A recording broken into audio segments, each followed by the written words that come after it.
तो गरीबदास जी बोले ठीक है जी, जैसे आपकी आज्ञा, पर बेटा घबराइए ना, मैं तेरा साथ रहूंगा ना, काल जीन दे तुझे। जब तुम ये गुणगान लागोगे मेरे आले तो सबके में दुश्मन हो जाएगा तुम्हारा, भूत भी, प्रेत भी और पितर भी, और साथ में ये ब्रह्मा विष्णु महेश और नारद भी।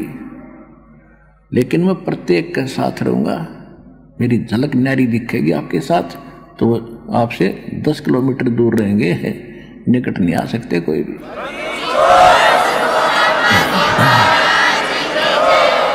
कहते हैं जब मेरा नाम प्राणी ले लेगा ना मेरे दास के माध्यम से, और जब ये मेरे नाम को ले लेते हैं तो ये देवी देवता पितृ भूत इकट्ठे होकर मेरे पास आए गरीबदास, और मुझे कहने लगे कि अब हम कहाँ जाएं, हमें ठोड़ बताओ।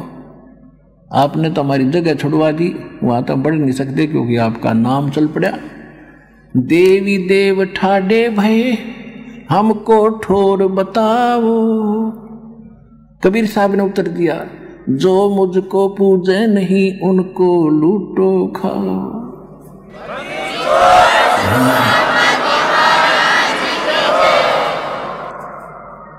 जो मुझे मेरा नाम नहीं जपते वो तुम्हारे लिए है, उन्हें लूटो और खाओ, लेकिन मेरे भगत के निकट मत चला जाना, चले जाना, ये कान खोल के सुन लो। अब जहाँ भगवान की भक्ति शुरू हो जाती है ना, उन भूत प्रेत पितरा के नुकती ताला बेली सी लग जाती है।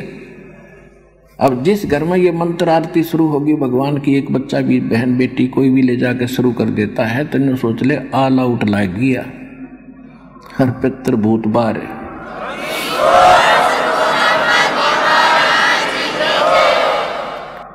एक भक्त, यहाँ तो वैसे काफ़ी बहन भाई बताते हैं, हाँ कह जी हमने आपका नाम शुरू किया, आरती शुरू की, वो सारे भूत हमारे दूसरे मेरे चाचे ताऊआ में जाकर लागे बोलने कि उसने जब्ता करवा दिया, हम थारे रहा करेंगे। अब वो गए सियाणा दो रहे, वो जो बकवादी आदमी है, वो कहते हैं उन्होंने तो अपना प्रबंध करा लिया, तुम्हारे घर में छोड़ दिए सारे।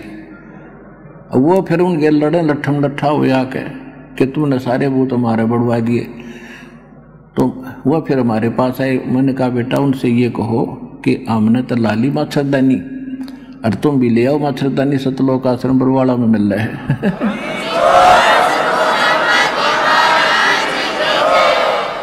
हम किसी के भूत ना बढ़ते ना हमने बढ़ने आते, लेकिन काटने जरूर हम अपने घर में नहीं छोड़ना है, उन्हें हमारे पास नहीं रह सकते, भगा देंगे।